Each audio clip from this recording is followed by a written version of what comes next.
We got the call just past midnight.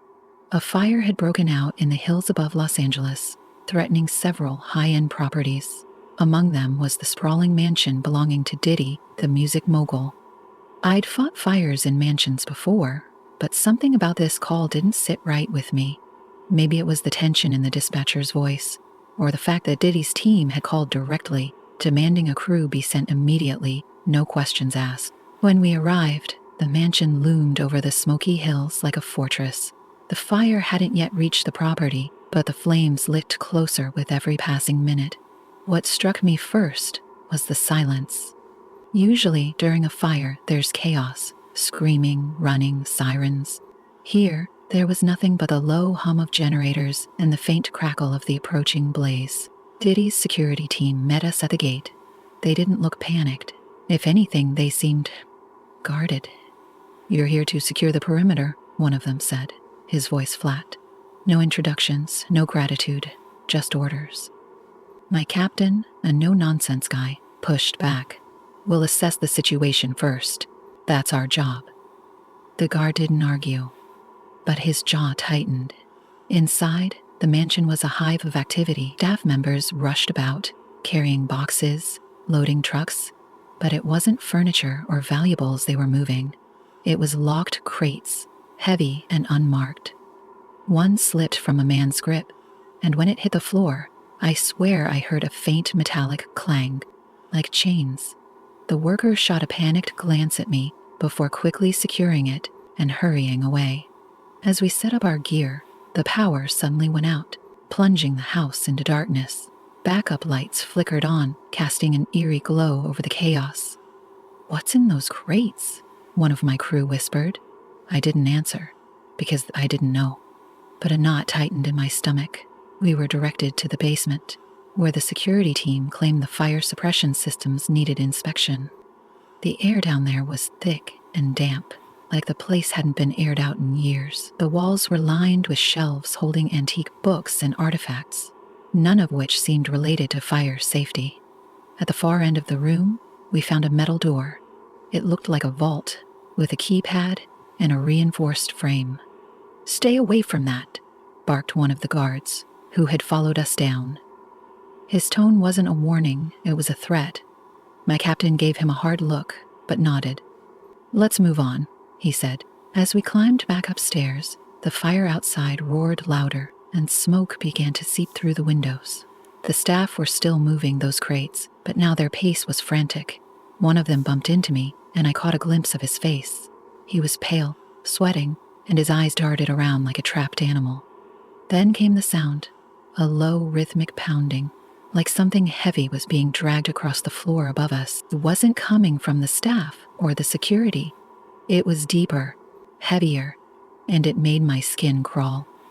I looked at my captain, and he nodded. "Let's check it out," he said.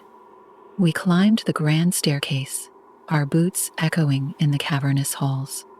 The pounding grew louder, more deliberate. It led us to a locked room at the end of a corridor. The door was thick, reinforced, and bolted shut with multiple locks. Before we could even try to open it, one of the guards appeared, his face red with anger. "This area is off limits," he snapped. "We heard something," my captain said, his voice calm but firm. "You didn't hear anything," the guard shot back. He reached for his radio, muttering something we couldn't make out. We backed off, but as we descended the stairs, I couldn't shake the feeling that we'd just missed something, or someone, on the other side of that door. The fire was close now, and we needed to focus on the perimeter. Outside, the wind had picked up, sending embers swirling through the air. One of my crewmates pointed to a section of the property where the staff were hurriedly dousing the ground with water, but they weren't anywhere near the fire line. They were clustered around what looked like a concealed entrance, a hatch embedded in the ground. "What the hell are they doing?" someone muttered. We didn't get a chance to find out. The guard from earlier reappeared, his expression grim. "You've done your job," he said. "Time to leave." My captain, fed up with the secrecy, stood his ground. "We're not going anywhere until this place is secure." The guard didn't argue. Instead, he raised his radio and said one word, "Now." Suddenly, more guards appeared, and the staff began retreating into the mansion. The air felt electric, like something terrible was about to happen. We were outnumbered and out of time. Reluctantly, we packed up and left, the fire still raging behind us. As our truck pulled away, I glanced back at the mansion. Through the smoke and flames, I saw figures standing on the roof, watching us leave. To this day, I don't know what we stumbled into that night. The mansion survived the fire, and no one ever mentioned what happened. But sometimes, late at night, I think about the crates, the pounding, and the locked door, and I wonder, what was so important that they'd risk everything to keep it hidden? We drove down the winding road, the heat of the fire still prickling the back of my neck, even through the truck's cab. The mansion disappeared from view, but my mind was racing. Something wasn't right. None of it was. My captain sat in silence beside me, his jaw clenched. I knew he felt it too. Suddenly, the radio crackled to life. It wasn't the usual dispatch chatter. It was static, interspersed with faint, distorted voices. At first, I thought it was interference from the fire, but then I heard a single word: return. I glanced at my captain, but he shook his head. Ignore it. Keep driving. The voice came again, clearer this time. Turn back.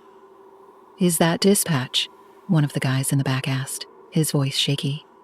No, my captain snapped. It's not. Stay focused. I tightened my grip on the wheel, my heart pounding. The radio fell silent, but the tension in the truck was suffocating. Then the headlights caught movement ahead. A figure stood in the middle of the road, illuminated by the glow of the fire. It was one of the guards from the mansion, his face partially obscured by a scarf, holding a hand up to signal us to stop. What the hell is this? I muttered, his voice low and urgent.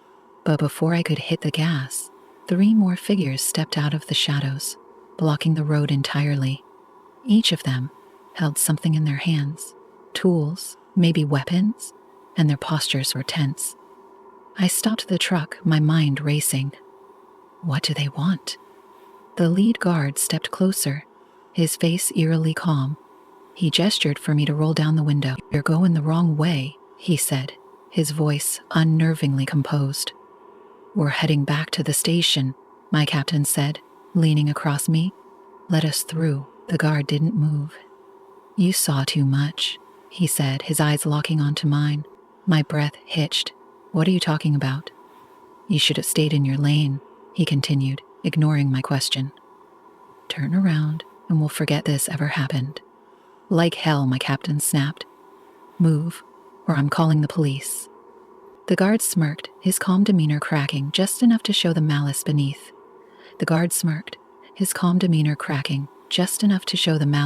Call whoever you want. No one's coming out here tonight. The other guards began closing in, their silhouettes casting long, menacing shadows in the firelight. My hands were shaking on the wheel, but I forced myself to focus. Drive, my captain whispered. Now. I slammed on the gas. The truck lurched forward, scattering the guards. One of them swung what looked like a crowbar at the side mirror, shattering it. But we barreled past them and back onto the main road. The radio crackled again, but this time, it wasn't static. It was a voice. A deep, guttural whisper. You can't outrun this. My stomach dropped. Turn it off, my captain barked. But the knob wouldn't budge.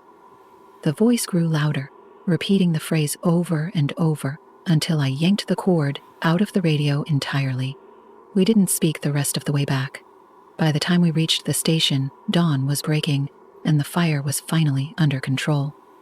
But something hung heavy in the air, a weight none of us could shake. As we filed into the locker room, I noticed my reflection in the mirror.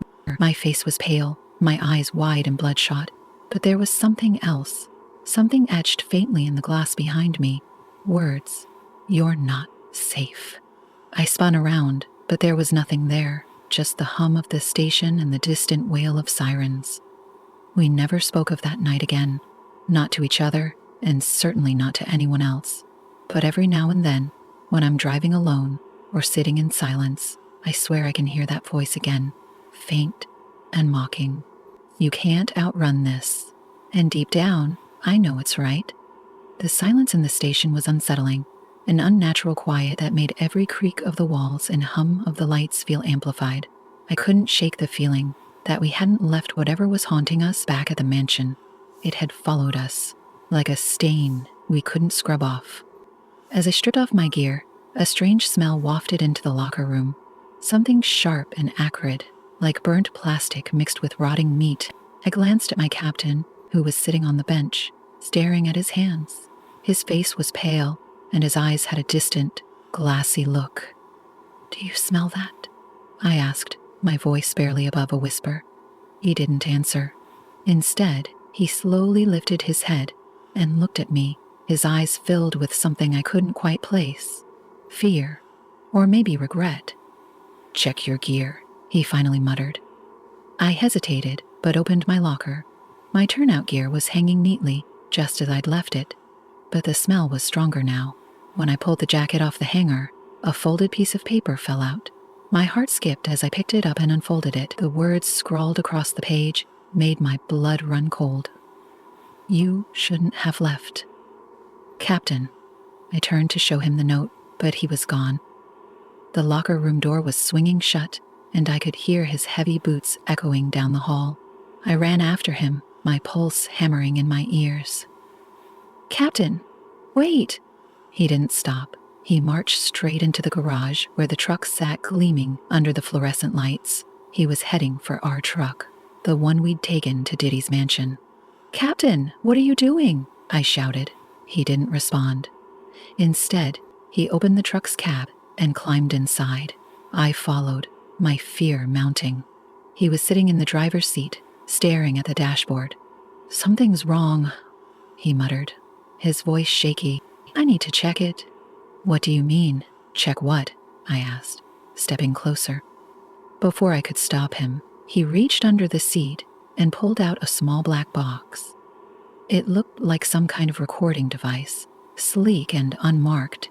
He turned it over in his hands, his face pale. "This wasn't here before," he said, his voice barely audible. The box emitted a faint click and then a low hum. A voice crackled to life, distant and distorted, like it was coming from the depths of a well. At first it was unintelligible, but then the words became clear. "You've seen too much. You know too much." I stumbled back, my breath hitching. The captain's hands were shaking as he tried to turn the box off, but it wouldn't stop. The voice grew louder, more insistent, and when you were warned, "Now you pay the price." Suddenly, the truck's lights flickered on, bathing the garage in an eerie glow. The engine roared to life, even though no one had touched the keys. The horn blared, deafening in the enclosed space, and the voice from the box merged with the cacophony, creating an almost unbearable noise. "Get out of the truck," I screamed, grabbing the captain's arm and yanking him toward the door. We barely made it out before the truck lurched forward, slamming into the garage wall with a deafening crash. Sparks flew and smoke billowed from the wreckage, but the voice didn't stop. It echoed through the garage, filling every corner. "You can't escape. It's already begun." The garage doors creaked and groaned, and for a moment I thought they might slam shut, trapping us inside, but instead they slowly opened, revealing the dark, empty street outside. Except it wasn't empty. Figures stood in the shadows just beyond the glow of the streetlights. They were motionless, their faces obscured, but I knew they were watching us, waiting. The captain grabbed my arm, pulling me toward the station's exit. "We have to go, now." We ran into the night, the cold air stinging my lungs. I didn't look back, but I could feel their eyes on us. Could hear the faint echo of that voice in my head. "You can't escape." We didn't stop running until we reached the nearest firehouse. By the time we got there, the captain was pale and trembling, and I wasn't much better. We tried to explain what had happened, but our words sounded insane, even to me. And yet, when we returned to our station the next morning, everything was normal. The truck was back in its bay, untouched. The garage walls were pristine. There was no sign of the crash, no sign of the black box, but the note in my locker was still there. We didn't speak on the drive back to the station that morning. The captain was stone-faced, gripping the wheel so tightly his knuckles turned white. I kept my eyes on the road, watching every shadow, every flicker of movement. I couldn't shake the feeling that we were being followed. When we pulled into the station, everything looked the same as we'd left it the night before. The truck, pristine and parked neatly in its bay, gleamed under the overhead lights. No dents, no smoke, no wreckage. Even the garage wall that the truck had slammed into was untouched. It was like the events of the night had been erased, but something was wrong. The air inside the station was heavy, almost suffocating. The fluorescent lights hummed louder than usual, casting an unnatural yellowish glow over everything. The silence was oppressive, broken only by the faint creak of floorboards as we stepped inside. I went straight to my locker, half expecting to see the note gone, for all of this to somehow be a bad dream. But when I opened the door, the note was still there, folded neatly on top of my gear. This time, there was something new. A photo. It was a grainy, black-and-white Polaroid. At first, I couldn't make out what I was looking at, but then my stomach dropped. It was me, standing in the garage last night, staring at the black box in the captain's hands. The angle was impossible. It was as if the photo had been taken from the ceiling. "Captain!" I shouted, my voice cracking. "Come here, now!" He rushed over, his face pale as I shoved the photo into his hands. His reaction told me everything. He looked like he'd seen a ghost. "That's not possible," he muttered, shaking his head. "No one else was there. No cameras, nothing." Before I could respond, the station's lights flickered, and then the emergency alarm blared. It was a deafening, soul-rattling sound, but what made my blood run cold was the fact that the control panel wasn't lit. The alarm wasn't active. The noise cut off abruptly, plunging us into silence. Then the radio crackled to life. "Truck 12, respond. Report to Diddy's estate immediately." Fire reported. Unknown origin. The captain and I exchanged a look. It wasn't just fear in his eyes now. It was something deeper, something primal. "We're not going back there," he said firmly, his voice trembling. "I don't care what the report says." The radio crackled again. This time, the voice was different, distorted, like it was coming from underwater. "You will come back. You don't have a choice." The garage lights flickered, and for a split second, I thought I saw something standing next to the truck. A figure, tall and motionless, with its face obscured. But when the light stabilized, it was gone. The captain grabbed my arm. "We're leaving. Now." We didn't bother changing out of our uniforms. We bolted out of the station, got into his car, and sped off. As we drove, the street seemed to warp around us. Landmarks I'd passed 1,000 times looked unfamiliar, twisted. The air was thick, almost syrupy, making it hard to breathe. We reached a motel on the outskirts of town and checked in using cash. The room was dingy and smelled like mildew, but it felt safer than the station. Or so we thought. That night, I couldn't sleep. Every sound made me jump. Around 3 a.m., I heard it, a faint knocking at the door. I froze, my heart hammering in my chest. The captain, who had been dozing in the chair by the window, jolted awake. "Did you hear that?" I whispered. He nodded, his face pale. He grabbed the fire axe we'd taken from the station and moved toward the door. The knocking came again, louder this time. "Who is it?" he called out. No answer. He motioned for me to stay back as he opened the door a crack. No one was there, but lying on the floor was another Polaroid. He picked it up and stared at it, his hands shaking. When he showed it to me, I felt like the floor had been ripped out from under me. It was a photo of us, in this motel room, taken from outside the window.